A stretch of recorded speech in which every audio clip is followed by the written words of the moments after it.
commencer, je vais vous mettre un petit peu dans l'ambiance. Ouais, je veux bien. Merci beaucoup. Mamie a du sucre aussi, je boirai après. Ouais, elle est là. Je préfère le laisser là avec les livres. Baruch ata Adonai Eloheinu melech haolam shehakol nהיה bidvaro.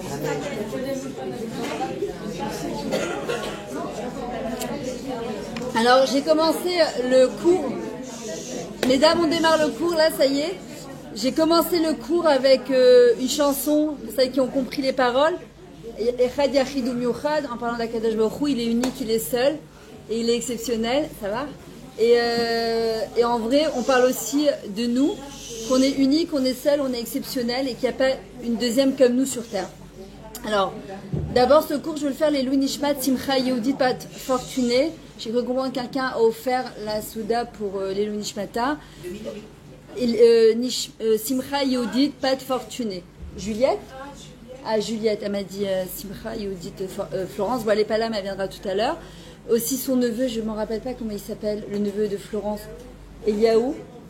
Ben Hanakouka, Bezrat Hashem, que Zeyamod Lobesrout, une très très très grande Yeshua pour Naomi Bat Miriam, chez Tarzan Laaretz, Gvar Ashervoa, Bezrat Hashem. Voilà, Refoua Hashem à tous les cholim, qu'on n'entende que des bonnes nouvelles. Amen. Alors, d'abord, juste deux petites parenthèses avant de démarrer le cours. Tous les mardis matins, j'ai démarré aussi un cours chez moi, pour celles qui sont un peu disponibles, à Jabotinsky 17. J'enverrai celles qui veulent rentrer dans mon groupe. Je fais un cours qui s'appelle C'est décidé, j'arrête de râler. Alors voilà, on est déjà au deuxième cours. Ouais, c'est très sympa. Hein, c'est sur comment arrêter de grogner, parce qu'on est des grosses râleuses, les femmes et les Françaises en général. Et quand on arrête de râler, on amène énormément de Yeshua, de délivrance dans sa vie. Et c'est très sympa. La vérité, c'est à la maison, petite collation, très sympathique. Comme ça, au prochain, ça vous fait mardi, mercredi, et Kenir Bousmachot, et Kenir Bouchourin, comme on dit, au prochain. Deuxième chose, j'ai organisé un tioul. De quoi? Excusez-moi, mais le mardi, ce sera à quelle heure? C'est à 10h30 pile. On démarre jusqu'à midi, enfin, le temps de démarrer tout ça. Petite collation, on papote évidemment, hein, les femmes. Ça fait partie du cours. À midi, en général, ça y est, on a fini. Il y a une participation. Voilà. J'ai organisé aussi un tioul pour le dimanche 18 juin. Bezrat Hashem. Alors, je vous explique qu'est-ce qu'il va avoir. On part de Natania du Parc Hôtel, Bezrat Hashem. On commence par Méron, par Rabbi Shimon. Donc dans le bus, il y aura de la musique. En fait, j'ai recréé une ambiance woman. Comme je l'ai fait pendant des années, de faire sortir des groupes. On ne peut pas pour le moment, même si je sais qu'il y en a qui vont. Mais ah non, alors en ce moment, pas du tout. Alors vraiment, ni je sors à Oman, ni je prends le risque de faire sortir des femmes. Je sais qu'il y en a qui le font. Non, trop compliqué. Au Hachem, on a des tzadikim ici. Si on a le trou de repartir, on repartira. Au Hachem, lo chasser lanu en Eretz Israël. Donc j'ai dit, je recrée exactement la même ambiance que je faisais à Oman. Donc en fait, ça se passe comment? C'est Rabbi Shimon. On commence par Rabbi Shimon. J'expliquerai tout sur Rabbi Shimon dans le bus. Il y aura vraiment musique à fond, etc. On arrive chez Rabbi Shimon, pèlerinage, etc. Ensuite, on va chez Rabbi Meir. Pareil, j'expliquerai la grandeur de Rabbi Meir Badanès. C'est important de connaître en fait l'histoire du personnage quand on va du tzaddik et de l'itraber en fait à son histoire, et en fait quoi demander, parce que chaque tzaddik il a apporté une lumière. D'ailleurs ça va être le thème du cours d'aujourd'hui. Chaque personne elle amène sa lumière, son yahad, son tafkid, son rôle, sa mission de vie. Ensuite on va faire 1 heure de yacht sur le Kinneret avec musique, etc. Ensuite on ira au café Greg, a priori c'est le café qu'on a trouvé. Il y aura un repas, un vrai repas. Et ensuite, on va aller dans une salle d'Antibériade où il y aura Afrachat Chala, chant, danse, Mamash Ambiance Ouman. Donc c'est le dimanche 18 juin. Alors le prix n'est pas terminé de fixer. Je vous dis d'avance, c'est pas donné, mais pas parce que c'est moi, parce que les prix ils sont devenus fous les gens, entre les restaurants, entre les bus, etc. C'est à peu près, je vous le dis tout de suite, entre 300 et 350 shekels. Mais c'est pas, je sais que c'est pas donné, mais ça va être une journée inoubliable, Bezrat Hashem. Comme je faisais à Oman, et franchement ça en vaut la peine, parce que quand on va dans un restaurant on paye 150 shekels à peu près, 150 shekels. Là je vous offre vraiment une journée complète, et ça va être vraiment une journée inoubliable. Et Bezrat Hashem, après je ferai aussi formule hôtel, c'est-à-dire 2 jours, où il y aura atelier, etc. Mais là, je vais déjà démarrer avec ça, parce que ça fait longtemps que je voulais le faire. Donc avec ma fille et mon maman, on est en train de le mettre en place. Je vous le dis, notez le dimanche 18 juin, pour ceux qui veulent vous inscrivez chez moi. Bezrat Hachem. Par quelle voie vous mettrez les informations? WhatsApp, Facebook. Alors, ce que je vais faire, vous savez quoi, je vais vous faire passer une feuille. Celles qui veulent rentrer dans mes groupes, j'ai un groupe qui ne parle pas du tout. Vous me notez toutes vos informations, vos téléphones, vos WhatsApp, etc. Comme ça, je vous ferai tout savoir quand il y a des cours, quand il y a des tioulis, etc. Voilà. Est-ce qu'il y a quelqu'un qui a un stylo? J'en ai dans mon sac, comme ça je peux démarrer. Ou un crayon même. Et vous... Merci beaucoup, Sarah. Voilà, vous me notez téléphone. Et bien, téléphone et le nom. Voilà, merci beaucoup, Sarah. Voilà. De quoi? Alors, j'ai marqué 9 h, pas trop tôt non plus, parce que parfois c'est l'Italie. 9 h, comme ça, 9h30, on a. 9 h ou 9h30, je ne me rappelle plus. De toute façon, j'ai de la pub. Comme ça, à 9h30, on bouge. Comme ça, on ne revient pas trop tard non plus. Mais ça va être une journée très chargée d'émotions, chargée de simcha. Je veux qu'on revienne avec vraiment qu'on soit reboosté. Et je veux le faire justement avant le Tammuz. C'est pour ça que je le fais vraiment maintenant, parce qu'après on va rentrer dans le mois Tammuz, Av. On ne pourra pas écouter de musique pendant 3 semaines. Et je veux vraiment qu'on se rebooste au niveau de nos cohortes, etc. Ok.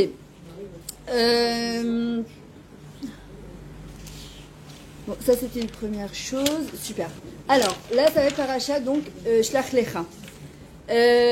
Quand Akadosh Baruch Hu, il va demander à Moshe Rabbeinu d'envoyer les Meraglim, d'accord, Shlach Lecha Anashim, va envoyer des Meraglim. Alors, il y a une très grande différence déjà entre un Meragel et un Tayyar.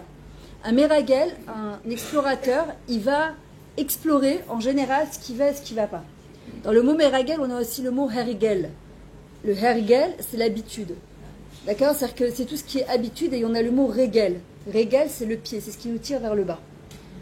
La différence entre un taillard, un touriste en général, il vient.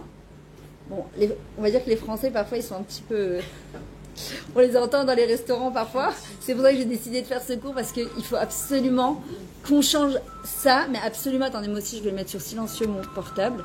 Parce que si il me fait parfois des trucs, d'accord. Et parfois, on est là à grogner, on est dans un restaurant, le chiroute il est pas rapide, c'est pas assez bon, c'est trop cher, c'est quoi ces prix de fou, on va dans un supermarché, nanana. Alors quand j'ai un taillard, qu'est-ce qu'il vient faire? Un touriste, il vient découvrir. En vrai, on a 2 manières d'explorer la vie. Ou de l'explorer en voyant tout ce qui va pas, en grognant, etc. Ou d'explorer, ça va Esther? Ça va, vous allez bien? Soit d'explorer la vie comme un touriste, c'est-à-dire de vouloir découvrir, quand on va dans une nouvelle ville, on veut découvrir les particularités de la ville de la personne. Qu'Hachem, il va dire aux explorateurs, Shlach Lecha, en fait, c'est envoi pour toi. C'est comme Lech Lecha. Cette expression, cette manière de s'exprimer revient régulièrement dans la Torah. En fait, c'est quoi? C'est envoi pour toi. C'est-à-dire que va chercher, envoie-toi quelque part. C'est comme dire, envoie-toi, va te chercher à travers ta mission de vie. Pourquoi tu es là? Qu'est-ce que tu fais là? Qu'est-ce qu'Hachem il attend de moi? Pourquoi je me trouve dans telle ou telle situation? Par exemple, un jour, il y avait un groupe de femmes qui étaient parties voir le rabbi, et en fait, ils se sont retrouvés coincés à l'aéroport avant Shabbat. Ils ont vite fait appeler le chaliard du rabbi en disant, mais attendez, on est coincés, nos maris et nos enfants. Le rabbi il a répondu, un juif, il n'est jamais coincé. Là où il est, là où il se trouve, c'est qu'il a une mission de vie. Je trouve cette phrase... Pachout, grandiose, exceptionnelle. Un juif, il est jamais taquois. Un juif, il est jamais coincé. Là où il se trouve, il doit se poser la question, même si parfois on se trouve dans des situations qui ne sont pas agréables, parfois même très désagréables, parfois même très stressantes. En vrai, c'est se poser la question, quelle est ma mission de vie maintenant? C'est-à-dire qu'Akadosh Baruch Hu, il m'a mis dans cet endroit-là, c'est qu'apparemment, j'ai quelque chose à apporter maintenant. On a parfois des mini-missions de vie, et parfois on a la mission de vie. Par exemple, je pense qu'aujourd'hui, au prochain, je pense que c'est ma mission de vie, ce que je fais depuis 15 ans, et j'ai pas de doute, et même si j'ai eu plein de choses qui me disaient, parfois, ou plein de gens extérieurs, qui me disaient d'arrêter, d'accord, parce que le travail est tellement fort, quand il y a quelque chose qui est au nid de lac, qui s'est allumé de l'intérieur, il n'y a plus rien qui peut t'arrêter. Parce que quand tu sais que c'est ta mission de vie, et ben tu continues, tu t'accroches, tu fonces, et tu vas de l'avant. Maintenant, on va voir que cette mission que les Meraglim ils ont, ces explorateurs, ça va se transformer en drame. A priori, ils vont. pour découvrir Eretz Israël. On a un gros message aussi à apprendre de ça. Quand on a fait notre Aliyah, moi je me rappelle, ma grande sœur, elle a fait son Aliyah, et elle est venue faire son voyage d'études avec Shalom Var, c'était la paracha des Meraglim. Et je leur ai dit, ils étaient venus manger chez moi, tout le groupe, quand j'étais à Beta, je me rappelle, je leur avais dit, regardez, vous allez rentrer en France.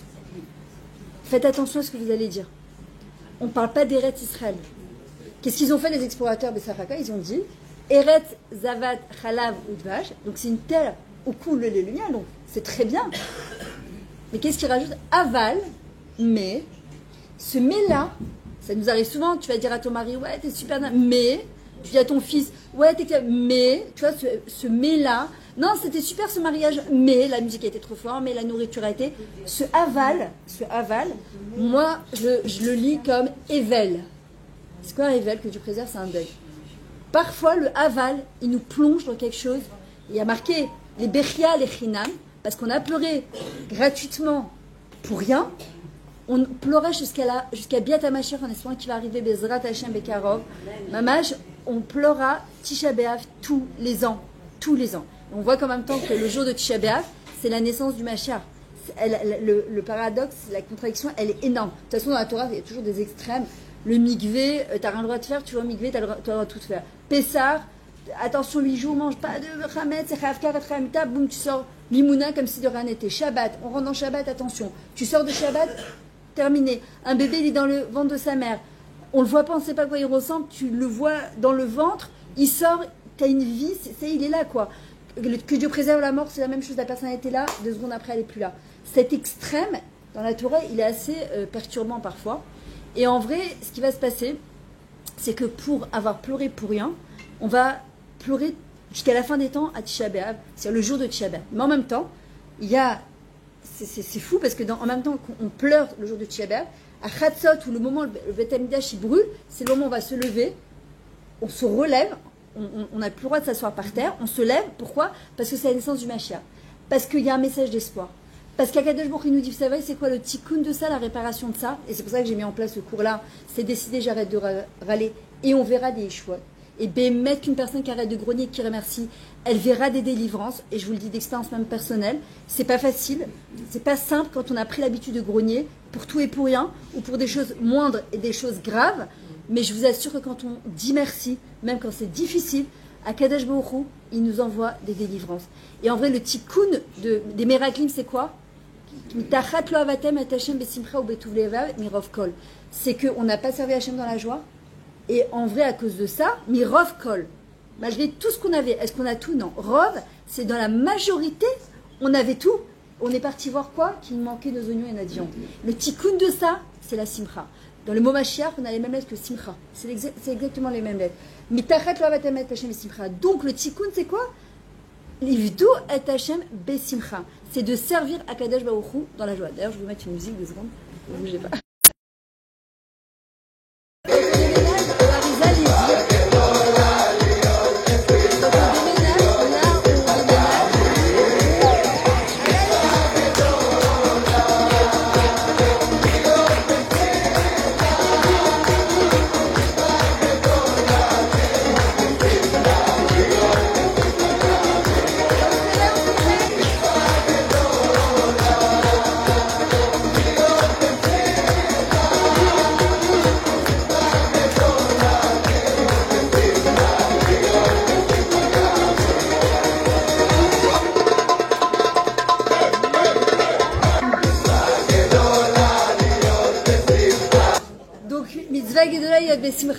Et de servir Hachem dans la joie.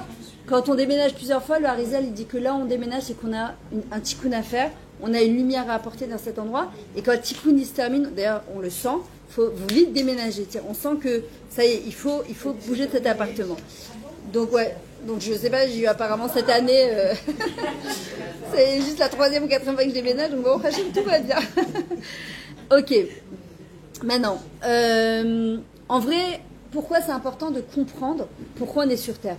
Parce qu'on a beau se remplir de l'extérieur, les restos, les habits, parfois même les cours de Torah. Si le cours de Torah, quand on sort d'un cours de Torah, il ne nous transforme pas, d'ailleurs il le dit souvent Laura Yoel Benaroche, un cours de Torah, il doit nous transformer de l'intérieur, pas de l'extérieur. Ça ne suffit pas d'avoir du yeda, de plein de connaissances. Le but, c'est quoi? La date, c'est l'ilmod, ou les lamed, l'ishman, la sot, ou le kayem. Le but, c'est d'accomplir au bout du compte. Le yeda, la connaissance, ça vient, les taken, le etzadat qu'ils ont mangé. Ils ont mangé le fruit de la connaissance. Et c'était quoi alors? Le but, c'était de la date et Hashem et le kecha. C'est de connaître Hakadosh Baruch Hu. Le mot yeda, ce sont les mêmes lettres que Yahad. Yahad, c'est un but, c'est une mission de vie. En vrai, avec notre yeda, le but, c'est quoi? Quand on vient à un cours de Torah, c'est de se poser des vraies questions à un moment, de se dire pourquoi je suis sur terre? Qu'est-ce que je fais là? Et quand une personne, elle sait, alors elle comprend qu'en fait, le but, c'est pas de se remplir de l'extérieur, c'est de se remplir de l'intérieur. Quelqu'un qui se remplit de l'intérieur, il arrive à un vrai osher, à un vrai bonheur. Pas une joie momentanée ou un bonheur éphémère, d'accord? Il arrive à un vrai bonheur. Et on se doit de chercher qu'est-ce qu'on fait là? Pourquoi on est là? Quand Kadosh Baruch Hu a envoyé les Meraglim, ils vont revenir malheureusement avec une psora lotova, avec une mauvaise nouvelle. Qu'est-ce qu'ils vont voir? Ils vont voir de manière tordue que les Kénaanim, en fait, ils sont en train d'enterrer leurs habitants. Ils les voient comme des géants. Alors qu'Akadosh Baruch Hu, en fait, il est en train de leur faire une tova. Ils étaient occupés à enterrer leurs habitants pour qu'ils puissent explorer sans être dérangés. Tout est une question d'interprétation dans la vie. C'est comment je choisis de voir ce qu'Akadosh Baruch Hu est en train de me montrer au moment où je suis en train de le voir. D'accord? Et en vrai, c'est ce qui va se passer. Ils vont revenir, et qu'est-ce qu'ils vont dire à Moshe Rabbeinu? Il dit Anarnouk Mo Chagavim. C'est quoi Chagavim? Chosrim, Choser Mashmaout. On n'a pas, notre vie, elle n'a pas de sens. On est vide. Ils nous ont regardés, les Kénaanim, ils nous ont regardés comme des Chagavim, comme si on était insignifiants. On parle de qui? On ne parle pas de petites personnes qui viennent de petites shrounotes, pas du tout. On parle de la génération. Hachem, il a pris les plus gdolim et les a envoyés en exploration pour revenir avec une psora tova pour le Ham Israël, pour leur donner envie de monter en Israël. Et c'est pour ça que il faut faire très attention quand on est connu publiquement à ce qu'on dit sur Eretz Israël de faut pas faire son aliyah. Et en vrai, c'est ce qui va se passer. Ils vont revenir et ils vont dire à Moshe Rabbeinu, ouais, mais ils nous ont vus comme Chasrei Mashmaout. Notre vie, elle n'a pas de sens. On est vide de l'intérieur, donc voilà. Et en vrai, il faut comprendre une chose. C'est quoi le message de ça? C'est quand une personne, elle nous fait elle nous dit quelque chose qui est négatif sur nous, c'est parce que nous-mêmes, on se regarde comme ça. Les autres, ce ne sont que notre miroir. Ils ne reflètent que ce qu'on pense de nous-mêmes. Ils se sont vus comme Chasrei Mashmaout, insignifiants. Bah, les Kénanim, leur ont dit, vous êtes des gens insignifiants. Donc en vrai, quelque part, vous n'avez pas le srout, le mérite de rentrer en Eretz Israël, parce que ça se mérite Eretz Israël, on le sait très bien, combien que ça se mérite Eretz Israël. Mais une personne, si elle se voit comme Chasrei Mashmaout, alors c'est quoi le problème? C'est qu'elle pensera qu'elle n'a aucune lumière à amener dans ce monde et qu'elle a rien à apporter. Et si une personne, elle n'a pas de sens à sa vie, elle n'a pas de, une raison suffisante pour vivre, alors la mort ou la vie, pour elle, c'est exactement la même chose. Or, Akadosh Baruch Hu, il dit, mais pas du tout. Ou Bachartem Bachaim, vous choisirez la vie. Et en vrai, c'est la grosse erreur qu'ils vont faire les Meraglim. Et à cause de ça, ils vont tous mourir dans le désert, etc. Et on voit qu'après, plus tard, quand Moshe Rabbeinu il va mourir, Yehoshua Binoun, il va prendre encore une fois des Meraglim et il va les envoyer encore en Eretz Israël. On dit, allô, on n'a pas assez souffert, 40 ans, sauf on est mort, on n'est même pas rentré en Eretz Israël, on pleure jusqu'à la fin des temps, qu'est-ce que tu fais, Yehoshua? Maintenant que Moshe Rabbeinu, tu renvoies encore des explorateurs? Et en vrai, Yehoshua, il va envoyer des explorateurs. On dit, il y a marqué, Becheresh. C'est quoi Becheresh? Besheket. Cheresh, ça vient du mot aussi Cheresh, sourd, en douce. Mais en vrai, le Midrash, il dit non, ne lis pas Becheresh, et là, Becheres. C'est quoi Cheres? C'est un ustensile en argile. Parce qu'un ustensile en argile, il ne peut pas s'impurifier de l'extérieur. On le touche, même si on est impur, il ne peut pas prendre par contre, de l'intérieur, il s'impurifie. Et nous, en vrai, en tant que Yehudim, on est comme des kli Cheres. Il leur dit, va vendre vos kli Cheres. Allez faire comme si vous étiez des vendeurs d'argile, d'ustensiles en argile. Mais en fait, ça veut dire quoi? C'est qu'une personne, c'est pas de l'intérieur que de l'extérieur qu'elle s'impurifie, c'est de l'intérieur. Si une personne, elle est vide de l'intérieur, alors elle prend toute la touma. Elle absorbe en fait toutes les choses, les données, les critiques, les gens qui la cassent, etc. Toute l'influence extérieure des réseaux, des informations. Quelqu'un qui est plein de l'intérieur, il ne peut pas les kabel touma. il peut pas recevoir l'impureté, c'est impossible, parce qu'il est tellement plein, il a tellement de, comme il disait Dr Viktor Frankl, le livre qu'il a écrit, L'homme cherche à donner un sens à sa vie selon la logothérapie, où il dit quand une personne, elle trouve le sens de sa vie, le kivun, et le rabbi dit toujours, le plus important dans tout ce qu'on fait, c'est la kavana. C'est quoi la kavana? L'intention. Le mot kavana, ça vient du mot kivun. Le kivun, c'est où je vais. C'est quoi mon kivun? C'est quoi mon sens? Quand je me lève, je peux faire la même chose, le faire parce que je le fais, ou le faire et donner toute la mashmaou, tout le sens plein de c'est quoi ma mission de vie? Pourquoi je me retrouve ici? Pourquoi aujourd'hui je me retrouve là? Par exemple, je suis passée, il y a un nouveau magasin qui vient d'ouvrir comme un Kamar Yatchinia qui redonne l'argent des associations. Je parlais 2 minutes avec la vendeuse qui s'appelle Chantal. Et elle me dit qu'est-ce que vous faites? Je dis je viens de donner un candidat sympa. Et où je peux ça? Et en fait j'ai regardé, moi les amis on est très amis, j'y peux rien, comme toutes les femmes. Donc j'ai parlé 3 minutes avec elle, je lui ai laissé ma carte, d'accord? Je lui ai dit ben si tu veux envoie-moi ton numéro de téléphone, je te rentrerai dans mes groupes. Elle m'a dit ah, ça m'intéresse. On n'est pas dans un endroit pour rien. C'est pas moi qui devais donner cours ce matin. Je sais pas qui c'était qui. Florence m'a appelé hier. Elle m'a dit Myriam, je t'en supplie, l'intervenant il peut pas. Est-ce qu'on peut, elle m'a dit est-ce qu'on peut changer avec le 21 juin? Alors que moi, normalement, j'avais une cala ce matin, j'ai changé tout mon programme parce que je devais être là ce matin, parce que ce que vous allez entendre, pas parce que c'est moi qui parle, c'est parce qu'Hachem, il a décidé que vous devez l'entendre justement. D'accord? Donc, en vrai, on doit donner un kivun, une achvana, une direction à notre vie. Et en vrai, c'est dans chaque chose qu'on fait, comment on le fait, de quelle manière on le fait et pour qui on le fait. Parce qu'on peut faire la Torah et les mitzvot, techniquement, on peut le faire parce que les Shem Yichud Kodesh Berichu, Aran Ibaleka Ya Mitzvah, c'est de faire cette mitzvah, je fais un yichud avec Akadosh Baruch Hu et je mets surtout, de me dire, je veux être une source de nachat, de sérénité pour Hachem. Que quand je vais faire quelque chose, je sois une source de sérénité pour Akadosh Baruch Hu. Comme un enfant avec ses parents. Il y a des enfants qui cherchent à faire plaisir à leurs parents, ils veulent être une source de bonheur, de nachat, par reconnaissance pour leurs parents. Il y a des gosses qui sont ça leur passe au-dessus de la tête complètement. Donc quand je fais quelque chose, je le fais de manière intéressée ou désintéressée. Ça veut dire quoi? Quand je fais ma mission de vie, je le fais par kavod, parce que je touche de l'argent. Attention, ça ne se contredit pas. Je peux avoir une mission de vie. Moi aujourd'hui c'est ma parnassa, mais quand j'ai commencé pendant 2 ans, c'était parce que j'ai compris que c'était ma mission de vie et je l'ai fait complètement gratuitement. Et aujourd'hui ça m'arrive même parfois d'aider des calottes, parfois une gars qui ne peut pas complètement tout payer, ou de faire une afrachet là. Ça m'arrive de faire des cours gratuitement, j'ai pas de problème avec ça. Maintenant c'est ma part d'un ça et ça se contredit pas. Mais j'oublie jamais que mon but quand je donne un cours de Torah, c'est pas par kavod, c'est pas pour qu'on me dise waouh, c'était bien, waouh, t'es belle Myriam, ou ça te va bien, ça fait plaisir. Mais c'est pas mon but. Mon but, c'est Akadosh Baruch Hu. C'est-à-dire je dois jamais oublier, je ne prends pas la place d'Hachem. Toda Rabba, merci beaucoup. Je prends pas du tout la place d'Akadosh Baruch Hu. Je ne suis qu'un Kéli. Et en vrai, c'est ce qu'il a fait Yoshua Binoun quand il va envoyer ses explorateurs. Il va leur dire prenez des Kéli Chires. N'oubliez pas, c'est quoi de votre mission quand vous allez la première fois, quand les Meraglim, les premiers, sont partis, combien qu'ils étaient grands, les Yetzahara ou Taka Fotam. Il les a attrapés. En fait, ils sont partis aussi par intérêt. D'accord? Tu veux rentrer? Il leur a dit ils sont partis par intérêt. Et quand on part par intérêt, que c'est par kavod ou pour l'argent, alors là on se perd derrière et lui et Sarah il nous attrape. Mais là la deuxième fois Yoshua Binu leur a dit allez béchéquette, allez-y de manière silencieuse. N'oublie pas que vous êtes un clichérès, que quand vous allez vendre vos ustensiles, il y a un but, revenez avec des psorot tovot. On va faire le tikkun des premiers explorateurs. Revenez, d'ailleurs dans le mot Bessora, d'accord, une Bessora tova, c'est le même mot que Mashber. C'est quoi Mashber? Quand Yoledet à la Mashber, une accouchée, quand il y a quelqu'un, elle est cassée. Mashber, ça vient du mot Mevaser. Parce que le but, c'est que, Akadosh dit, ne te casse pas. Mevaser, tu viens, les Vaser Mashou Tov. Il y a quelque chose de bien qui s'annonce au bout du tunnel. Ne te casse pas. Et c'est ce qu'il dit au Binoun, aux explorateurs. Allez-y, faites le tikkun des premiers explorateurs. Allez-y en douce.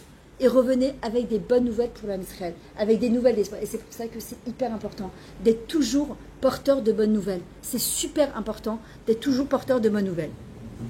À l'époque, à un moment où ils ont découvert l'eau, tu vois, j'avais soif, ça a été... je devais avoir. Mais là, je peux poser une petite question de 30 secondes. Ouais, vas-y. Il y a une nuance que je ne saisis pas. Il faut être plein de l'intérieur, mais à contenant.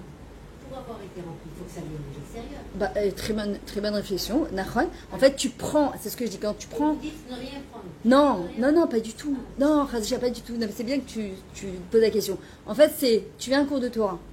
Tu te remplis. Maintenant, il y a des gens qui se remplissent, mais comme on a mangé des croissants, des trucs, après on va aux toilettes, tu vois. Ils prennent et ça n'a pas d'impact sur leur vie.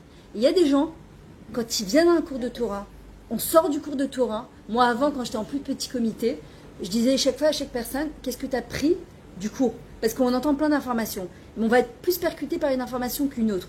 Le but, c'est pas de venir seulement parce que c'est sympa, que c'est mercredi matin, parce que Florence a fait un cours, et franchement, Kola Kavoda, parce qu'elle est débordée, qu'elle continue à faire ce séminaire et à installer la viennoiserie, etc.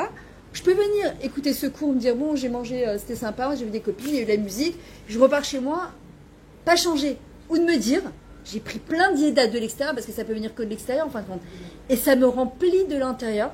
Et chaque fois, ça me remplit encore un petit peu. Et le but, c'est quoi? Nous, l'olam, les ishtanot, ou les tanag al Hashem. Le Ramchal, il dit, on est venu sur terre pour changer. Et alors, les tanag al Hashem. Alors là, on trouvera le vrai oneg dans ce monde. Quand on change, vraiment. Pas quand on change vraiment. Un petit peu chaque fois. C'est pas faire des changements drastiques, ça sert à rien. Tout ce qui est extrême, ça ne sert à rien. Monter 10 marches en même temps, c'est en redescendre 15 en même temps, c'est dégringoler 15 en même temps. C'est toujours les hâtes. Mais le Icar, c'est d'avancer. Exactement. Le Icar, l'essentiel, étant d'avancer. Donc, quand ils ont découvert l'or à l'époque, c'était, je me rappelle plus c'était où exactement, mais en tout cas, il y a quelqu'un qui a découvert l'or. Donc, les gens, ils se sont. Je crois que c'était en Californie. Ouais, je crois que c'était en Californie. Il me semble, ils sont partis, tout le monde, exactement, ils ont couru là-bas, etc. Il y en a qui ont creusé, il y en a qui ont trouvé, il y en a qui ont creusé, qui n'ont pas trouvé. Il y en a même qui ont inventé des marchirim, des outils pour creuser plus facilement, pour trouver plus facilement.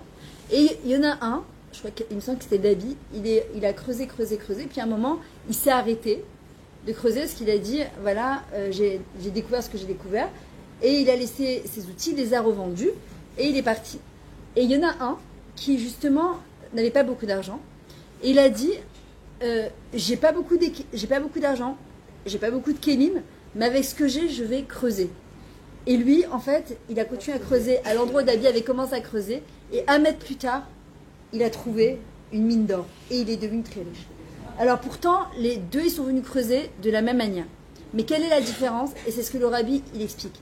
Il dit le rabbi, la différence, c'est que quand une personne, elle creuse avec un doute, comme les Méraglim qui sont venus la première fois, je vais explorer. Je vais voir, je ne suis pas sûre que. Alors au bout du compte, dès qu'elle va rencontrer une première difficulté, ou une deuxième, ou une troisième, elle va baisser les bras. Elle va dire, c'est pas pour moi. Donc elle lâche ses outils et elle part et elle les refile à quelqu'un d'autre. Et Akadosh Baruch Hu, il dit, mais attends, mais moi je crois en toi. Quand je te dis le matin, Modani, les Fanecham et la Chavekam, Shechazata Bidjoté, Bechemla, Rabba Monatecha, attends, mais moi je crois en toi. Et Monatecha, moi j'ai mis toute ta confiance en toi, c'est ça que je t'ai rendu ta Neshama. Pourquoi tu lâches ta pelle maintenant? Continue à creuser. Mais quand l'autre il est arrivé plus simplé, mais il n'avait pas de doute, il s'est dit, je vais continuer à chercher avec les outils que j'ai, avec les talents qu'Hachem m'a donnés. Je ne suis pas là à me comparer à qui que ce soit, avec les moyens que j'ai, de là où je viens, c'est pas important. Mais je vais continuer à creuser. Alors celui-là, quand il creuse le rabbi, il dit sans doute. Alors qu'est-ce qu'il va creuser? En dessous la Adama. Et là, il va faire sortir le plus bel arbre qui existe en lui. Et c'est ce qu'il dit le rabbi Lubavitch. Il dit, regarde-toi en profondeur comme cet arbre-là qui a des racines qui sont profondément ancrées. Ce qui se passe souvent, c'est qu'avant de faire sortir les plus belles feuilles, il y a une graine pourrie. Et souvent, on s'arrête à la graine pourrie et on baisse les bras. Or, la graine pourrie, elle se désagrège pour laisser place à quelque chose de merveilleux. Et c'est ça qu'on doit avoir en tête. C'est pas parce qu'on rencontre une difficulté que c'est la fin. Au contraire, c'est le début c'est que là, à ce moment-là, il va commencer un talir, il va commencer un processus. Et moi, à moi d'arroser ce processus, à moi de planter, à moi de les roches, la terre, les zroa. Et comme elle me disait ma fille hier, parce qu'il y a les demandes en mariage de mon fils il y a 2 jours, Baruch Hashem, et mon fameux fils qui m'a fait Baruch Hashem dégusté, grâce à Dieu. Et quand j'ai commencé à parler, je me suis mis à pleurer. J'arrivais pas à m'arrêter de pleurer. J'ai été débordée par mes émotions. Mais parce que c'était un grand message d'espoir. Enfin, lui et sa sœur qui m'ont fait toutes les bêtises du monde. et qui ont fait chouva ensemble, ils se sont mariés avec le frère et la sœur de la même famille. Alors j'ai dit, c'est assez incroyable. Et en fait, je disais, quand tu es mamine dans ton enfant, pendant des années au début, j'ai dit, mais qu'est-ce qui va devenir ce gosse, j'en peux plus. Mais pourquoi j'ai mérité ça? J'étais tellement gentille avec mes parents. Et je grognais. Et un jour, je me dis, Myriam, arrête, Hachem t'a donné cette neshama, c'est qu'il y a quelque chose à faire. Il faut que hâte, ton tafkid en tant que maman, c'est la minbo. C'est la mine, tu connais Esther d'ailleurs, parce que tu vas chez mes parents, la minbo. Tu dois croire en tes enfants, tu dois croire en ton mari, tu dois croire en toi, tu dois croire en la neshama. Et en fait, quand je le regardais, je disais, je sais que malgré tout ce que j'ai passé avec eux, ma fille, je la voyais déjà avec sa tête couverte, et mon fils, je le voyais déjà avec cette cité et sa kippa. Et pourtant, je peux vous dire qu'il était à l'extrémité de ça. Mais dans ma tête, je me disais, Myriam, c'est une graine pourrie, Myriam, c'est une graine pourrie. Il n'a pas commencé encore à donner ses plus belles feuilles. Et de le voir... Hein? Ce que tu vois, c'est que la graine pourrie. C'est pas lui, Hachem, qui est pourri, c'est sa graine. C'est la graine qui est pourrie à l'intérieur. Toi, ce que tu vois, c'est que la graine pourrie. Il n'a pas commencé encore à donner. Toi, tu dois te projeter. Toi, tu dois voir plus tard, pas maintenant. Parce que si tu vois maintenant, bah, tu baisses les bras. Tu dois voir plus tard. La Emouna, c'est là où la logique, elle s'arrête. A priori, ce que tu vois, tu te dis, il va sortir quoi de ça? Et comment il peut sortir quelque chose de bien? Et en vrai, lui-même, avec sa fiancée, ils se sont décidés, chose qui était improbable a priori, de rentrer, alors que les jeunes disaient, quoi, tu l'as pas mis à Shiva, tu l'as mis à l'Ort? Je dis, ouais, je l'ai mis à l'Ort parce que j'ai besoin d'une Miss Guéret d'abord pédagogique qui va le tenir. Je l'aurais mis en yeshiva, il aurait fait fermer toutes les yeshivot d'Israël, tellement il était à une période, il était révolté, je pouvais pas, c'était pas ma vie. Il a décidé cette année, avant de se marier, de rentrer en yeshiva, et sa fiancée de rentrer en midrasha. Il y a un talir, il y a un processus qui est incontournable, que Hachem il a décidé. Ça sert à rien, tu peux prendre l'arbre et le secouer dans tous les sens, tu feras tomber ses feuilles, tu arrêteras le processus. Et en vrai, nous, notre tafkid, c'est de la mine. Maintenant, la deuxième chose pour laquelle j'ai pleuré et que j'ai remercié Hachem, c'est que parfois, même si tu crois, tu ne vois pas les résultats tout de suite. Ça prend du temps. Et ça a pris beaucoup de temps. Beaucoup de temps. Et ça te demande beaucoup de patience. Et sur les tikkun adam et chava, c'est attendre. Et c'est pas Mouvan Melav. Et c'est pas indu. C'est pas parce que j'ai cru que ça arrivait forcément. Parce que ça aurait pu arriver maintenant, ça aurait pu jamais arriver, ça aurait pu arriver plus tard. Mais de voir le résultat, c'est ce qu'on doit demander à Hachem, de nos propres yeux. Ça, c'est le grand miracle. C'est le deuxième grand miracle. Et sur ça, on doit aller au dot Hachem. Parce que c'est pas parce que j'ai cru qu'Hachem m'a forcément donné. C'est aussi un chesed qui m'a fait de pouvoir le voir maintenant rentrer sous la roupa avec sa kippa et ses tzitzit. Mais nous, notre tafkid, ce que je disais à une de mes filles, c'est la mine. Le résultat, il n'est pas entre nos mains. Et ça, c'est plus dur. Parce que là, on doit avoir c'est plus de la émouna, c'est du bitachon. Que même si je ne vois pas, je me dis, il sortira quelque chose de bien. Quand l'agriculteur, il sème, il arrose, il sait qu'au bout du compte, il sortira quelque chose. Sinon, alors pourquoi je plante? Pourquoi je plante? Je suis obligée de m'accrocher. D'accord? D'ailleurs, la Torah, elle est comparée à un arbre de vie. L'arbre de vie que Hachem il avait demandé à Adam et Chava de manger. Etzraim, ilamachazikimba, vetomre ameusha. Parce que la Torah, c'est un arbre de vie. Et celui qui s'y accroche très très fort, au bout du compte, alors Bezrat Hachem, même malgré toutes les intempéries et les tsunamis, il sera accroché très fort à cet arbre de vie, Bezrat Hachem. Quand Adam Arishon, Akadosh Baruch Hu, il a demandé de s'appeler lui-même, c'est lui qui a choisi ce prénom Adam. Alors on dit, c'est tout ce que tu as choisi, Adam c'est la chaîne Adama. A priori c'est un gnaï, c'est pas quelque chose de waouh. Mais en vrai, regarde quand tu prends Moshe Rabbeinu, c'est Ish Elohim, c'est un homme de Dieu. Mais quand tu vois qui c'est qui a été appelé aussi Adam, Rabbi Shimon Bar Yochai, dans son shir, dans son piout, on dit Adam. Pourquoi? Parce qu'Adam, il peut être ou Adama, il est tiré vers le bas, ou Adama, la chaîne, Domé la Elion, il ressemble à son créateur. Et Adam Arishon, pourquoi il a dit je serai appelé Adama?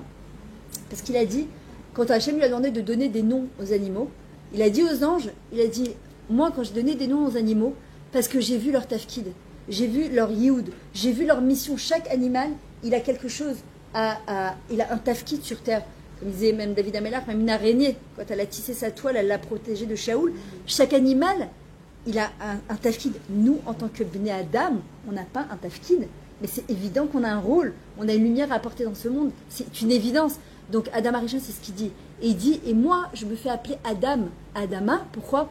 Parce que moi, je vois au plus profond de la Adama que si on s'est planté, si on s'est semé comme il faut, si on sait les roches, labourer la terre comme il faut, se labourer comme il faut, alors Bezrat Hachem de nous, il sortira des fruits exceptionnels. Et c'est ce qu'il va dire Adam aux anges. Maintenant. Je vais aussi dire le Yetzer Hara. C'est-à-dire La personne, quand elle veut avancer dans la vie, il faut éviter le Yetzer Hara. Alors, on À peut. l'intérieur de la Il y a fait. Alors, comment tu t'appelles Myriam. Myriam. Ok. Non, je dis qu'il faut éviter le Yetzer Hara. Alors, Si on n'a pas confiance à l'autre personne, ça veut dire que la personne Il a ne fait. peut pas faire d'efforts en elle-même. Il y a fait. Alors, il faut éviter le Yetzer Hara qui est à l'intérieur de nous. Alors, c'est compliqué d'éviter Yetzer Hara. En fait, aujourd'hui, on est dans une génération où on n'est plus à Sourmera, c'est-à-dire lutte avec ton Yetzer Hara. Il est trop fort, il se déchaîne, il sait qu'il est en fin de mission de vie. C'est pour ça qu'il y a Mais pas eu de la force en vous-même, parce que vous n'avez pas eu confiance. par rapport à quoi? Non, vous avez parlé de votre fille. Non, alors après, justement, au contraire, c'est qu'au début, je me disais comment je fais, et après, je me suis repris en me disant, Vous avez senti qu'il y avait quelque chose qui... mais je me suis dit, mais c'est pas mes enfants qu'Hachem m'a donné, c'est les siens. Il m'a donné ces Neshamot, il me les a confiés. En d'avoir casé que j'ai pas la force, ou j'ai pas les kélim pour ça. En d'avoir casé, je dois absolument me reprendre. Tu comprends? Et en fait, on n'est plus à Sourmera, on est va à Setov. En fait, on doit aller d'Abek, on doit se coller à notre Yetzirah. Le Yetzirah, il est incontournable en fait. Notre Yetzirah aussi, ça peut être, il est appelé Tov Meod au début de la Torah. Et pourquoi? Parce que ça devient notre coach de vie. Grâce à notre Yetzirah, on devient. Sans notre Yetzirah, on ne peut pas devenir. Si on écoute le Yetzirah Tov, alors, Kilou, voilà quoi. On est tout bien, bah, on arrive à faire sur terre en fait. Notre Yetzirah, de quoi? Non, elle disait, le truc c'est qu'on a un Yetzirah et en fait on doit l'éviter. Je disais, on ne peut pas l'éviter Yetzirah. Parce que l'éviter en fait c'est comme une bombe à retardement. On doit en fait plus lutter avec le Yetzirah, on doit les dabek au tov. On doit se coller au bien, mais en même temps le Yetzirah c'est notre coach de vie. C'est-à-dire que c'est grâce à lui qu'on devient. Maintenant c'est comment, qu'est-ce qu'on en fait? Le Yetzirah au début de la Torah il est appelé Tov Meod, parce que c'est grâce à lui qu'on devient. Maintenant est-ce que je vais donner à manger à mon Yetzirah, ou je vais mettre Akadosh Baruch Hu en face de moi en me disant Hachem m'a envoyé ce Yetzirah, mais j'ai une mission de vie. J'ai une mission de vie, donc là maintenant, j'ai mon Yetzirah qui me dit fais ça. Et en vrai, je dois me dire mais Hachem, qu'est-ce que tu veux de moi? Là, moi, si j'écoute mon corps, mes pulsions, comme un animal, bah non, j'ai envie de faire ce que moi j'ai envie de faire. Parce que mon corps, il me guide de faire. Mais je comprends au fin fond de moi-même que ma Neshama me dit non, t'as une mission là, attention, faut surtout pas. Et on dit qu'Akadosh Baruch Hu, il dit que à ce moment-là, quand une personne elle va se dépasser, et c'est dur pour elle, et ben Hachem il dit la régazé. Ça valait la peine pour moi d'avoir construit le monde entier. Il le dit aux anges qui disaient mais ils vont t'éclater ta Torah, mais laisse tomber, ils vont te là. Et c'est ce qu'on avait fait le cours chez Florence par rapport à Shavuot, où Akadosh Baruch Hu, il a dit à Moshe Rabbeinu, va répondre aux anges. La Torah, elle a été donnée aux hommes. À Torah, lo b'Hashem hi. Au contraire, elle a été donnée aux hommes, elle n'est pas dans le ciel. Et justement, en vrai, nous, ce qu'on doit faire, j'ai oublié ce que je disais. Non, avant, j'ai un trou. Pour le Yesher Hara. Ah, j'ai un trou. Bon, ça va revenir, c'est pas grave. Hachem, il est content de... Oui, merci. Toda. Nachran, exactement. Il a fait. Merci beaucoup. C'est quoi votre prénom? Emma. Merci. En fait, c'est que quand une personne, elle se dépasse et qu'elle n'a pas envie a priori, elle est là et elle lutte. Et tu es là, tu dis, tu sais quoi, Hachem, je le fais pour toi. Je ne fais pas parce que Guinom, Gan Eden, ça c'est un intérêt personnel en fait. Même si heureusement qu'on a ça parce que ça nous tient quand même. Mais après, il faut passer au shlaf supérieur. C'est-à-dire qu'à un moment, on doit se dire, non, tu sais quoi, c'est parce que j'ai envie d'amener du nachat à Hachem. J'ai envie de les samerchoto. Je veux lui amener de la simcha. Qu'est-ce que je peux rendre à Hachem? Ma'ashiv la Hachem kol tegmuli alay. Qu'est-ce que je peux rendre à Kadosh Baruch Hu avec tout le chesed qu'il nous fait? Oh, je peux rien lui rendre, moi. Si, une chose que je peux rendre, c'est que quand je vais me dépasser, Hachem, il vient. Il se vante devant toute sa pamalia de malachim, d'anges. Il leur dit, voyez, vous ne voulez pas leur donner la Torah.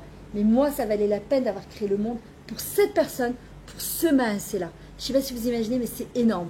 Un jour, il y a un jeune qui est venu voir un rave. Il lui a dit, je veux que tu m'expliques en fait, c'est quoi ma mission de vie? Et le rave, il lui a dit, regarde, je veux que tu regardes à travers la fenêtre et que tu me dises qu'est-ce que tu vois. Alors il dit, je vois une maman, je vois des enfants, je vois un parc, je vois le soleil, je vois un ciel, je vois des beaux arbres. Il dit, ok, maintenant viens ici. Et il lui montre un miroir. Il lui dit, qu'est-ce que tu vois? Il lui dit, ben, je me vois moi-même. Il lui dit, pourquoi? Il lui dit, ben, parce que, pourtant, un miroir, a priori, c'est un truc transparent. Il lui dit, parce qu'il y a le kesef qu'ils ont mis, l'argent, la plaque en aluminium qu'ils mettent derrière, en fait, qui bouche cette transparence. Il lui dit, si ta mission de vie, elle est juste guidée par le kavod et l'argent, tu ne te verras que toi-même, et à ce moment-là, tu te perdras. Même si au début, ta mission de vie, elle était pour Hachem, tu te perdras. Mais si tu n'oublies jamais de regarder à travers la chalon, c'est-à-dire qu'il y a quelqu'un d'autre à part moi, je ne suis pas seule au monde. Il y a quelqu'un d'autre à part moi, j'ai quelque chose à apporter dans ce monde. Alors, Bezrat Hachem, tu arriveras à ta mission de vie, et ta lumière, elle pourra se diffuser, Bezrat Hachem, sur terre. Et c'est ce qu'on avait expliqué avec Matan Torah. En fait, ça a été quoi toute l'histoire de Matan Torah? C'est que Akadosh Baruch Hu, en vrai, il va dire à Moshe Rabbeinu, quand il lui dit, va toi discuter avec les anges. Alors, en vrai, Hachem, il aurait pu dire il aurait pu lui répondre aux anges, ne vous mêlez pas, c'est moi qui ai donné la Torah. Non, il lui a dit, prends tes responsabilités, sois responsable, va toi répondre aux anges. Et la responsabilité en hébreu se dit acharayut. C'est quoi l'acharayut? Aleph, chet, resh, yud, vav, tav. Aleph, yesh Elokim baolam, Akadosh Baruch Hu. Yesh Elokim. Ain roa, ve ozan shomat. Il nous voit, il nous entend. D'accord? Ou bochen ibot ou klayot. Il regarde, il sait exactement ce qui se passe à l'intérieur de nous, dans les moindres petites pensées. Acharayut, je suis pas seule. C'est mon frère. D'ailleurs, ici, en hébreu, comment il parle en Israël? Archeli, Achoti, Achi. Chaque deux mots, c'est Achi Kilou, Achi, Achoti, Achi, tout. L'autre, c'est mon frère. Je suis pas seule. Acher, il y a quelqu'un d'autre à part moi. Je suis pas le centre du monde. Je suis pas le centre du monde. Le centre du monde, c'est Akadosh Baruch Hu. Ou Merkaz Haolam, Hashem Upo, Hashem Usham, Hashem Ubechol Haolam. Je suis pas le centre du monde. Acharay.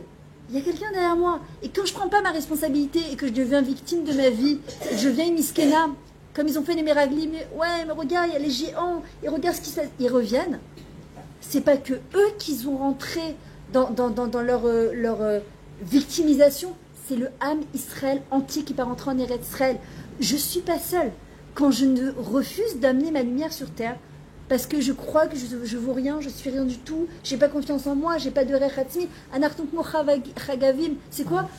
On n'a pas de sens, notre vie elle est insignifiante. Je suis en train de dire quoi, Hachem, quelque part? Excuse-moi, tu t'es planté là. Michila, mais tu t'es planté.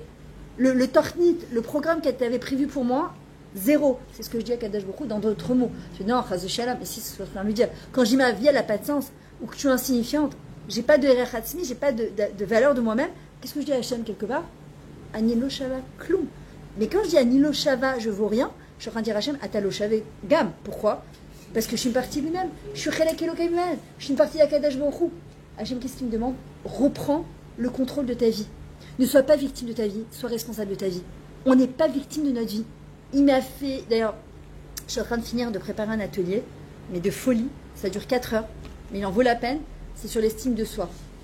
Combien l'estime de soi, c'est le béaba de la hatzlacha dans la vie d'un homme au niveau physique, spirituel et mental. Quelqu'un qui n'a pas d'estime de lui, qui ne comprend pas l'impact qu'il a dans le monde, la valeur qu'il a dans le monde, alors il peut passer à côté du vrai sens de sa vie. Et on se doit de demander à Kadosh Baruch Hu, c'est quoi ma valeur? Qu'est-ce que je fais là? Pourquoi je suis là? Qu'est-ce que tu attends de moi? Tous les jours quand on se lève le matin, c'est quoi ma valeur? Qu'est-ce que je fais là? Je ne suis pas une parmi 7 milliards d'êtres humains. Je ne suis pas venue encore pour vivre exactement la même vie que hier. C'est ce qu'on expliquait Shabbat d'ailleurs. On disait, ce jour que j'ai vécu aujourd'hui, est-ce qu'il est pire que la veille? Est-ce qu'il est pareil que la veille? Ou il est mieux que la veille? S'il est pire que la veille, alors je dois faire tchouva et je dois comprendre pourquoi. S'il est pareil, c'est embêtant parce que de l'eau qui stagne, elle finit par pourrir. Mais normalement, il doit être encore mieux que la veille. Il doit être encore mieux. Maintenant, mieux que quoi? Combien mieux? Mieux un petit peu, mieux à 50% sur une échelle de 0. Hachem dit non. Le principal, on n'est pas là pour calculer. Celui qui calcule, c'est qui? C'est Paro. Ou Poréachov.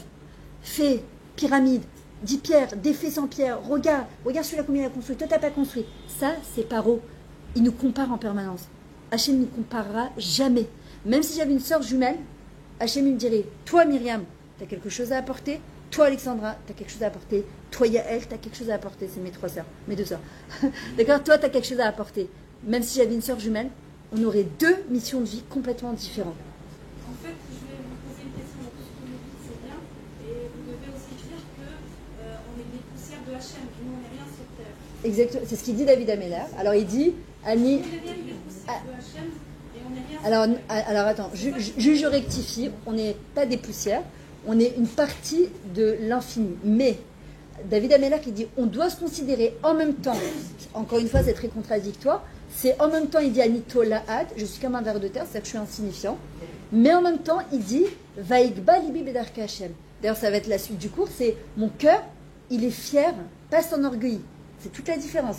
Quelqu'un qui s'enorgueillit, celui-là il va tomber c'est sûr.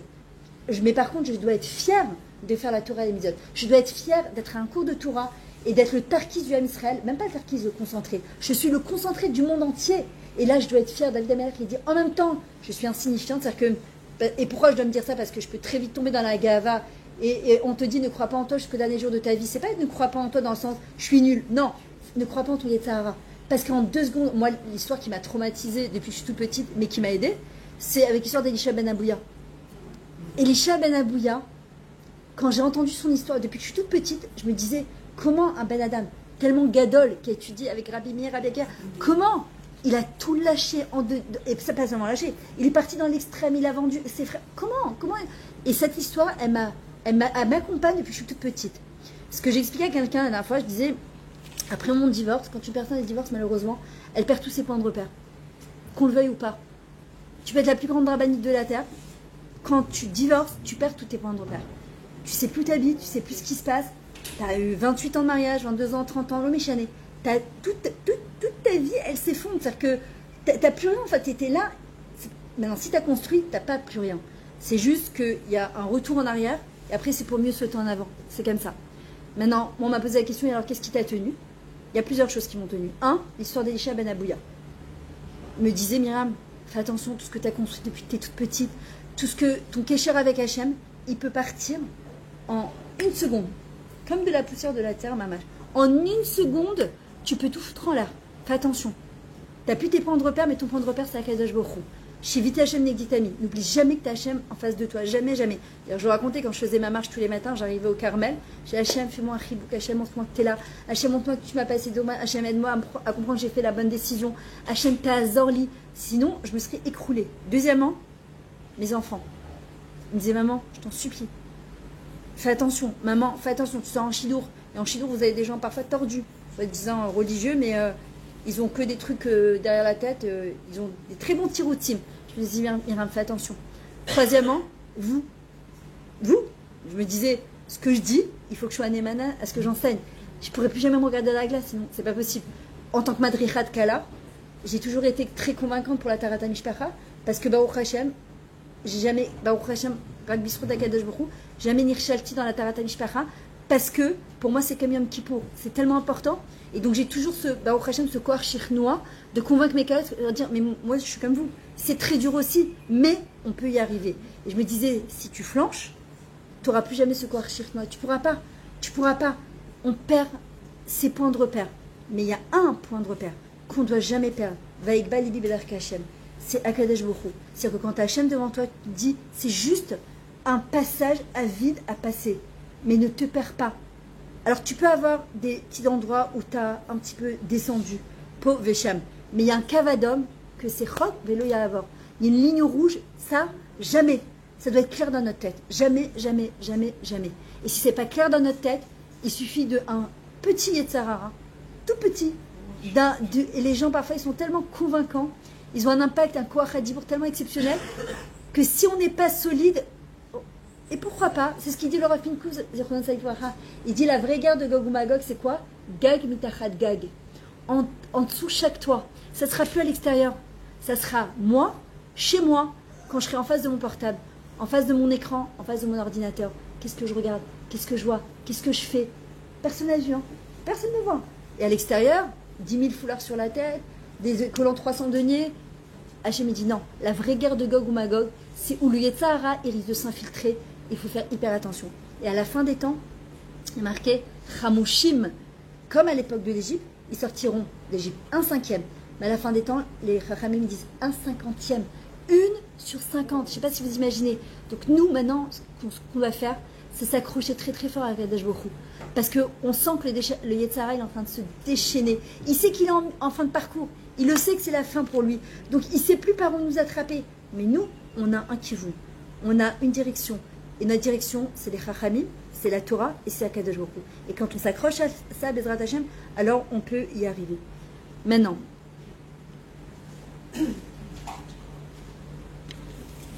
le Nirtav, le Baal Sfat Emet, il dit comme ça. Plusieurs points justement pour y arriver. 1. Im en ani li mili, im lo latzmi azmiani, ve im lo arshav ve matay. Si moi je suis pas pour moi, alors que si je ne suis que pour moi, alors qu'est-ce que je vaux? Et si c'est pas maintenant, alors c'est quand? Le Yetzirah il nous dit toujours demain. Et en fait le Baal Sfat Emet il dit non. Parce que personne, il dit im en ani li mili.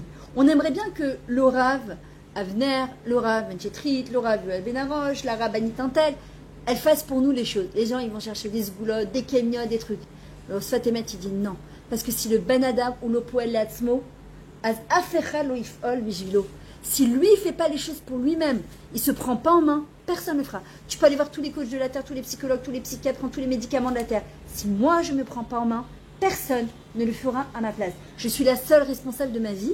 C'est ce qu'il dit à Kadosh Baruch Hu, brachot, klalot, ou baratem bachaim, et on devra choisir la vie. Et la vie, c'est pas la hisardout, c'est pas survivre, c'est mamage vivre. Maintenant, parfois, on a l'impression que d'accomplir une mitzvah ou de faire quelque chose, le Yetzirah, il nous le montre comme quelque chose de loin, loin, loin, inaccessible presque. Tu es là, comme quelqu'un qui est en bas d'une montagne et qui essaie de s'accrocher, et il va jamais y arriver. Il est là, il va pas y arriver. Tu lèves la tête, tu dis, mais je suis pas une alpiniste. Je peux pas, je sais pas faire ça moi. Je peux pas monter en haut de l'Himalaya. C'est pas possible, c'est pas pour moi. Et par contre, quand il a une avera à nous proposer, waouh, qu'est-ce qu'il est balèze. Qu'est-ce qu'il est balèze, il vient et dit, tu peux pas, tu vas jamais y arriver. Prends, tu peux pas sans ça. C'est pas possible, t'es obligé. Tu te rends compte, tu sais pas ce que tu vas rater, tu sais pas ce que. Et il nous embrouille la tête, il nous truc, et on est là, on sait plus quoi faire, etc. Ça a été la faute d'Adam et Chava. La faute d'Adam et Chava, c'est que il leur a rendu insignifiant la demande d'Akadosh Baruch Hu. Et en vrai, il leur a dit, c'est quoi? Ne touche pas, ne consomme pas. C'est rien. Regarde, tu vois, il s'est rien passé. Je t'ai touché. Le Nachash qui avait une forme de Ben Adam, il a tué, je t'ai touché. Il s'est rien passé. Qu'est-ce qu'il y a? Il a en fait réveillé des doutes sur Akadosh Baruch Hu. Et en fait, ce qu'ils ont fait, c'est qu'ils ont manqué de patience. Ils ont voulu goûter à quelque chose qu'ils avaient le droit de consommer, mais pas maintenant. Et le Yetzirah, il nous fait toujours croire que si on avait autre chose dans notre vie que ce qu'on a maintenant, on serait beaucoup plus heureuse. Ça a été la première fois qu'ils ont fait. Alors qu'on avait le Gan Eden à portée de main. Et le Yetzirah, il nous dit toujours, si tu avais autre chose, tu serais beaucoup plus heureuse. Alors la mitzvah qui va vraiment nous rendre heureuse, parce que le mot mitzvah, ça vient du mot tzifta. C'est pas qu'un tivouille. En hébreu, c'est tivouille, c'est une ordonnance. Mais en araméen, ça veut dire équipe. Faire équipe avec Hachem. On devient l'associé d'Akadosh Baruch Hu. Et ça, c'est le plus grand bonheur sur terre. Quand tu sais que tu t'es dépassé et que tu avais envie de faire un truc et tu t'es dit, non, je peux pas. Je peux pas faire ça à Hachem. Je peux pas. Le monde, il est en train de partir en cacahuète. Alors, le Yetzirah va dire, et toi, qu'est-ce que tu crois? Alors tu vas faire ton truc, qu'est-ce que tu crois? Tu crois que tu vas changer quelque chose au monde? Hachem dit, oui, toi, ton petit maassé, mais c'est énorme. D'abord, ça t'est compté l'année de Sahib. Tu crois que tu n'as rien fait, mais tu te rends pas compte de ce que tu viens de faire. Tu as envie de répondre à quelqu'un dans la rue et tu te dis, non, je prends sur moi. Mais je prends pas sur moi comme Miskena. Non, je prends sur moi parce que je suis l'associé d'Akadosh Baruch Hu dans ce monde. Parce que je vais faire Kiddush Hashem. Parce que je vais être une source de nachat pour Akadosh Baruch Hu. Le Baal Sfat Emet, il dit, si toi, tu n'agis pas pour toi, personne ne fera à ta place. Je dois prendre ma vie en main. Je dois reprendre le contrôle de ma vie en main. Et quand je suis face à une mitzvah et que j'ai l'impression qu'elle est très loin, alors le Harizal, il dit, oui, effectivement, à la fin des temps, ça sera comme monter sur un mur lisse. Essayer de grimper sur un mur lisse, c'est injouable. Il dit, qu'est-ce que ça sera? Ça sera quoi nos points de repère? Ça sera quoi nos piquets? C'est justement nos mitzvot. Encore une petite mitzvah. Encore une petite mitzvah. Encore. Et là, tu te fais, tu vois, encore, et tu t'accroches, et tu t'accroches, et tu t'accroches. D'ailleurs, c'est ce qu'il dit le Rav, comment il s'appelle le Rav Sitruk, Zichronot Tzadik Rara, dans son livre, il disait, à la fin des temps, pas la fin des temps, pardon, dans le Olam HaEmet, à 120 ans, quand on montera, qu'est-ce qu'il va faire à Kadosh Baruch Hu? Il nous montrera tout ce qu'on a dépassé. Il va dire, regarde ce que tu as dépassé dans ta vie. Tu vas dire, moi j'ai fait ça? Hachem il dira, oui, toi, tu as fait ça. Tu te rends pas compte comment c'était énorme. Par contre, pour les petites choses qu'on aurait pu faire et qu'on n'a pas fait, que le Yetzara, il dit, non, mais Hachem, il nous montrera ça comme une madriga. Je vais dire, quoi? À cause de ça? À cause de ça, j'ai pas fait. Sur le moment, ça nous paraît être insurmontable. Mais une fois qu'on l'a fait, on se sent tellement bien. C'est le vrai oneg dans ce monde-là. Et c'est pour ça qu'il dit Lefichar kol echad ve'echad chayav lomar bijvili nivra haolam. C'est marqué dans Masachet Sanhedrin. C'est pour ça que chaque personne, c'est pas un plus, chayav lomar, il est obligé de se dire le monde, il a été créé pour moi. C'est-à-dire que le monde, il ne tient que grâce à moi. Mon Perek Teilim, ces 2 heures que j'ai pris pour venir au cours, encore j'ai fait une Amida, encore je vais faire mes courses de Shabbat, tu vas dire, ah Oda, encore les courses de Shabbat, ils ont augmenté les prix, blablabla, blablabla. Ou bien me dire, Ishtabar Shemolahad, puisque le but du monde c'est pour Shabbat, et que Shabbat c'est un Taman Olam Haba, et que quand je vais arriver au supermarché, au lieu de regarder les prix, je vais me dire merci Hachem, que j'ai ma carte bleue, que j'ai de l'argent sur moi, que j'ai le srou de faire Shabbat. Je préfère être là, ou Chas Veshalom dans un hôpital en chimiothérapie. Je préfère quoi? J'ai le srou de faire encore des courses sur votre Shabbat Kodesh. Mais c'est quoi en fait? Et de me dire Kol Haolam Nivra et la bijou, le monde, il tient que grâce à moi. Et pas par gava, par fierté d'être juif, d'appartenir au Ham Israël, d'avoir la chance de connaître tout ça. Il y a des gens qui peuvent passer toute leur vie, ils n'ont aucune connaissance d'Akadosh Baruch Hu, alors que le but c'est, dans Aleinu et Shabbat, la da'at et Hashem Elokecha, c'est de connaître Akadosh Baruch Hu. Mais pour connaître Hashem, il faut se connaître soi-même. Celui qui ne se connaît pas lui-même, il ne peut pas connaître Akadosh Baruch Hu. Il faut dire toujours merci Hachem. Exactement, mamash. Maintenant, quand on veut servir Akadosh Baruch Hu, Bessimcha, puisque c'est ce qu'on a dit.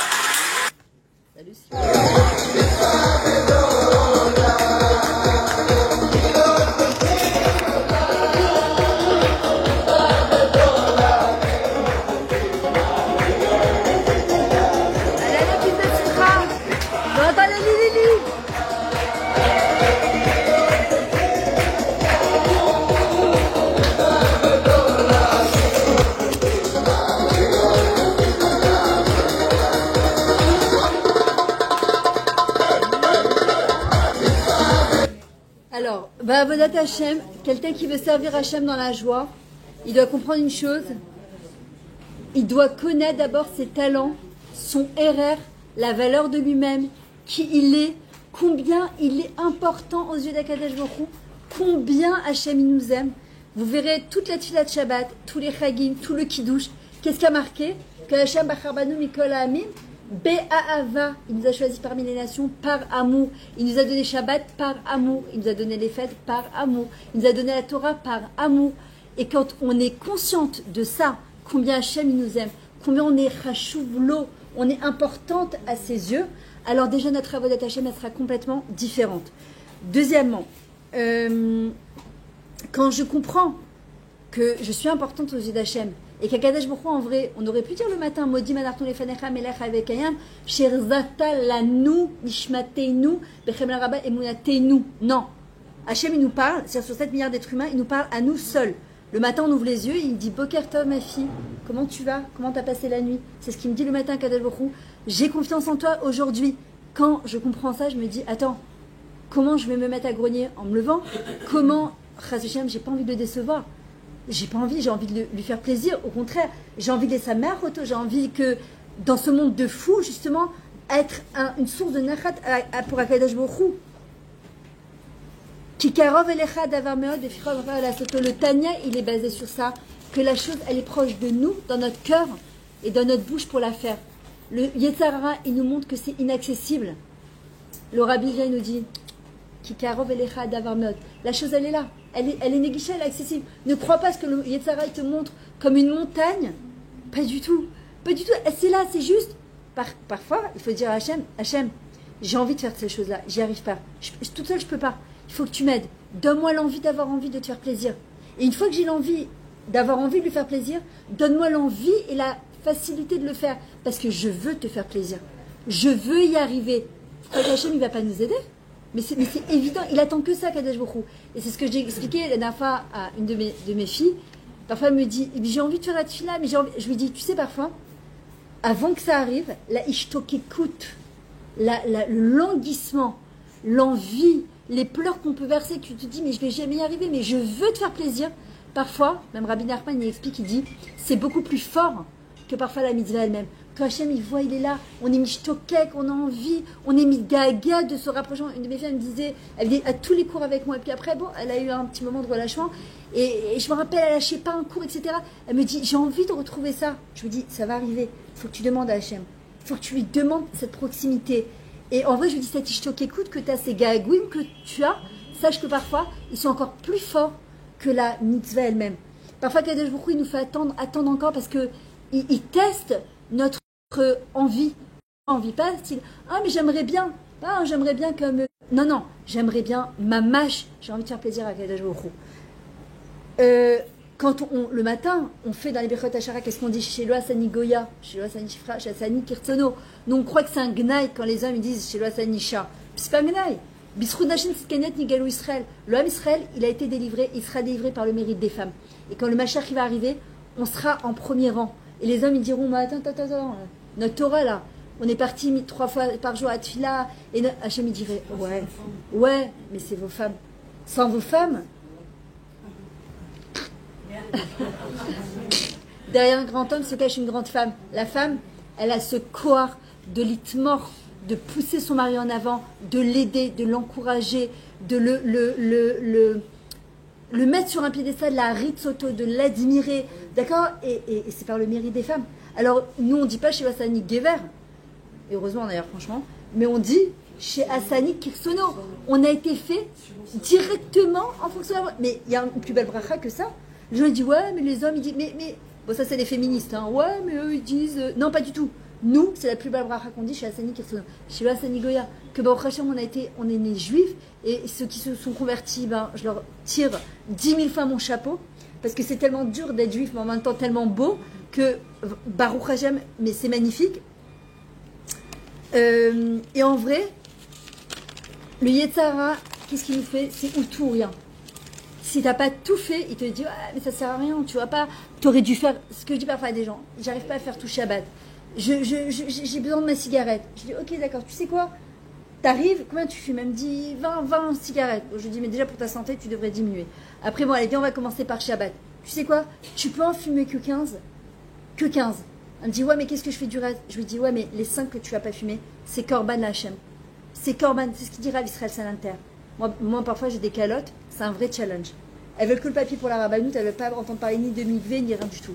Et moi, c'est un vrai challenge. Je leur dis, écoutez, tu sais quoi? Tu peux faire Efsek, Bdika Rishona, Bdika Achrona et mikvé. Elle me dit, mais je dors avec mon mari, hein. Je dis, tu fais ce que tu veux, je n'irai pas sous ton lit pour vérifier, de toute façon, je peux rien faire.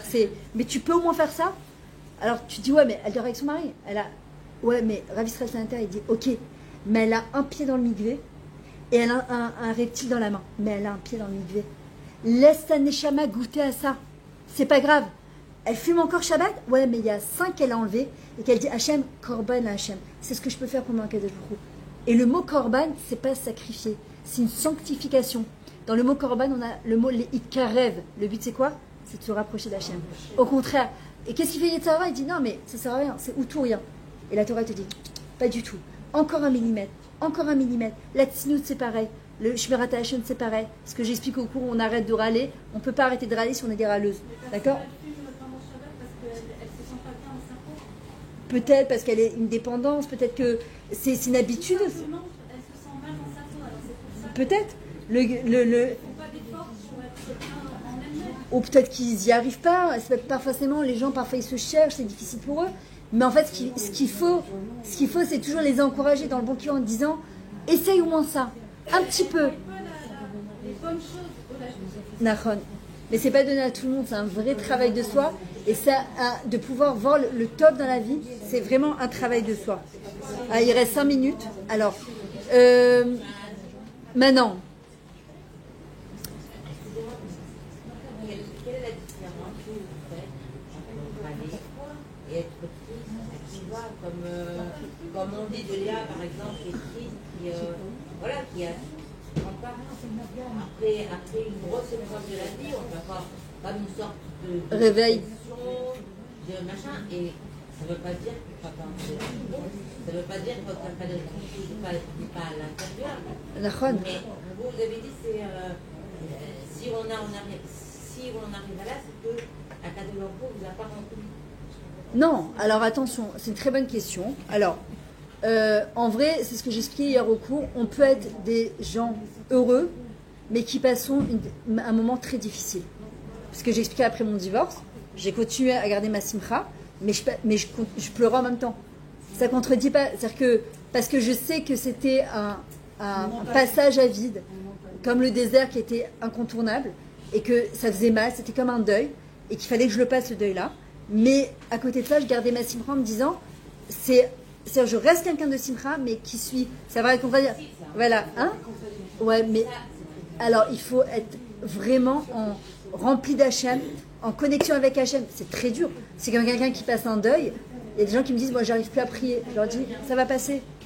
Ça va passer, c'est normal. C'est normal de ne pas arriver à prier quand on est en deuil, qu'on vient de perdre quelqu'un de proche. C'est difficile. On est des benadam. Akadosh Baruch Hu ne nous demande pas d'être des anges. Mais en fait, il nous demande de vivre ce processus pour arriver à encore plus avancer, de tirer des conclusions de ça, de grandir. Parce que le but du Nisayon, l'épreuve, en fait, c'est les hypnoses, c'est s'élever. C'est pas de tomber. Alors évidemment, c'est qu'il y a une hérida quelque part, et elle est indispensable, mais elle est tsorer chalia. Le problème, c'est que parfois les gens, de tomber, il y a marqué Sheva, il peut tzadik vekam. Le tzadik, il tombe. Et il a appelé tzadik pas quand il est en haut, quand il est en bas. Quand il est en bas et qu'il lutte pour se relever. C'est pas quand il est en haut. S'il est en haut, ok, il est tzadik super. Et non, c'est quand on est en bas, que quand j'ai vu après, j'étais là, je me disais, Hachem, je peux pas, c'est trop dur. Aide-moi à me relever. C'est-à-dire, je luttais. Et jusqu'au jour où je me rappelle, un matin, je me suis levée, je me suis dit, Myriam, stop. Tu arrêtes de pleurer, ça suit. Stop. Il y a un deuil à faire, c'est difficile, et tu vas te relever, et tu vas continuer, et la vie, elle continue, et tu te reprends, mitkalmim, c'est tout, mitkalmim.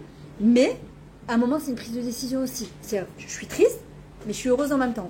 Ça paraît une contradiction. Je passe un deuil, mais en même temps, je garde ma simra. Parce que la simra, c'est pas quelque chose d'extérieur. La simra, c'est un état d'être qu'une personne, elle a acquis. Et on y arrive avec la emuna, avec le bitachon, avec la connexion avec Hachem. C'est-à-dire que mon livre, je l'ai appelé comme ça. Je lui ai dit, pour toi, Hachem, mon meilleur ami. Parce que je retrace tout mon chemin, depuis que je suis toute petite, où je fais rentrer Hachem dans ma vie. Et j'explique toutes mes émotions, des moments de colère, des moments... Mais après, toujours... D'ailleurs, tu prends les Teilim de David Ameller. Les Teilim. Il parle de David Ameller, il dit... Mon fils, il veut me tuer, Shaoul, il veut me tuer, la maladie, Bathsheba. Il exprime tout ça, ses peurs, ses angoisses, mais il finit toujours par Alléluia. Loué soit Kadosh Baruch Hu. C'est-à-dire que le Ben Adam, s'il est pas, il se déconnecte de ses émotions, c'est une catastrophe. Le but, c'est pas je vis dans un monde de bisounours et je suis toujours en high. Non, ça, c'est nier quelque chose. Non, c'est je suis consciente de la réalité. Rosh Bashamaïma, c'est-à-dire je suis connectée à Hachem, mais j'ai les pieds sur terre. Je comprends que je passe quelque chose de difficile, mais je veux arriver à un vrai Alléluia. C'est-à-dire qu'au bout du compte, je vais comprendre que Bémez Ayal Tova. Et ça, c'est un processus. Et ça ne se contredit pas du tout. Mais d'être triste de temps en temps, c'est normal. D'ailleurs, on l'apprend. Vous avez donné un très bon exemple avec Léa. Comment vous appelez? En Mazal. Mazal, Léa, par exemple, elle pleurait. Et pourquoi elle pleurait aussi? Alors, il y a eu d'abord l'histoire des sables, et aussi surtout parce que...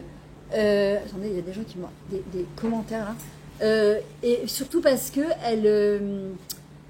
Yaakov ne l'aimait pas. Il lui en voulait de l'avoir roulé comme son père. Donc, elle avait des enfants, mais son mari ne l'aimait pas. Rachel, son mari l'aimait, mais elle n'avait pas d'enfants.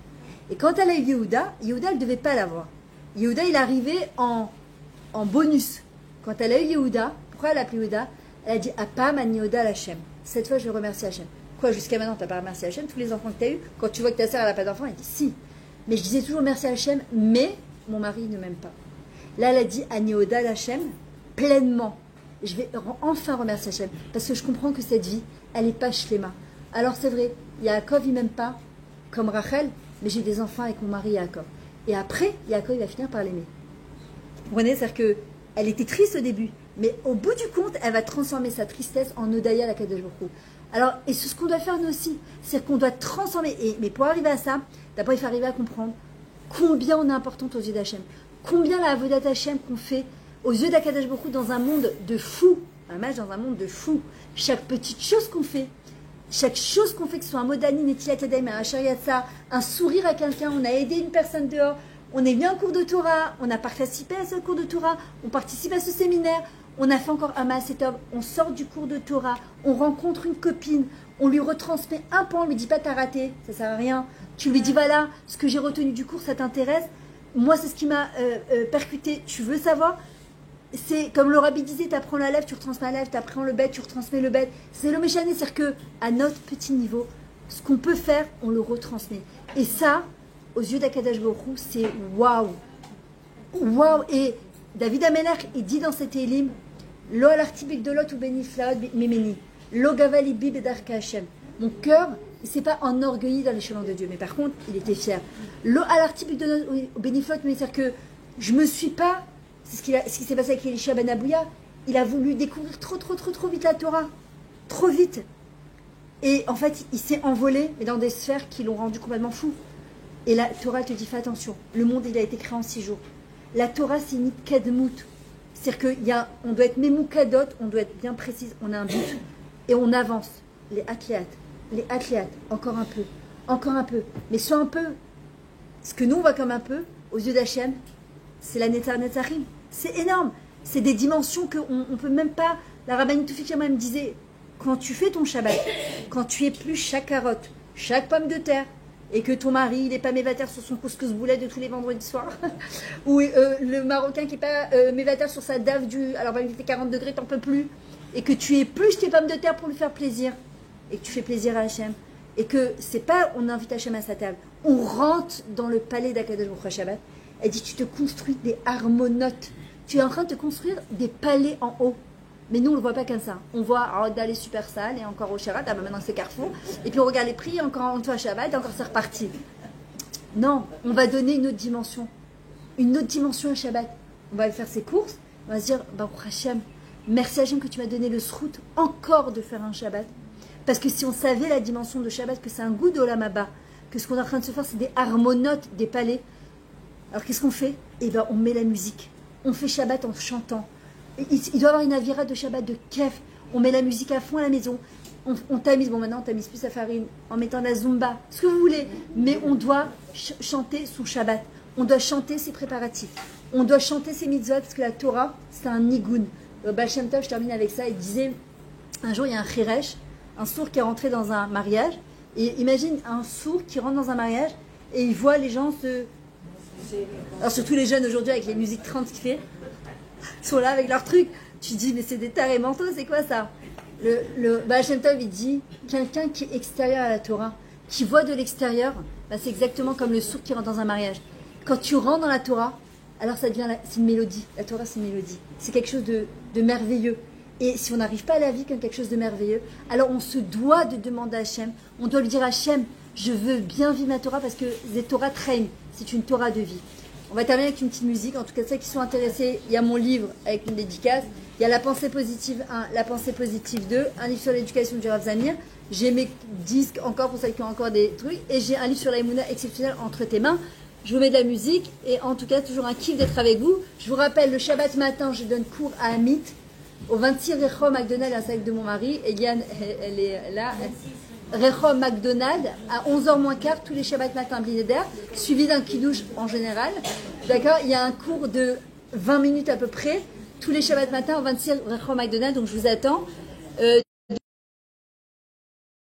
Alors, Otpa, Refoua Shelema, Nathan, Benjamin, Ben, Marina Bezrat Hashem, et c'est Louise Bat Marie Myriam.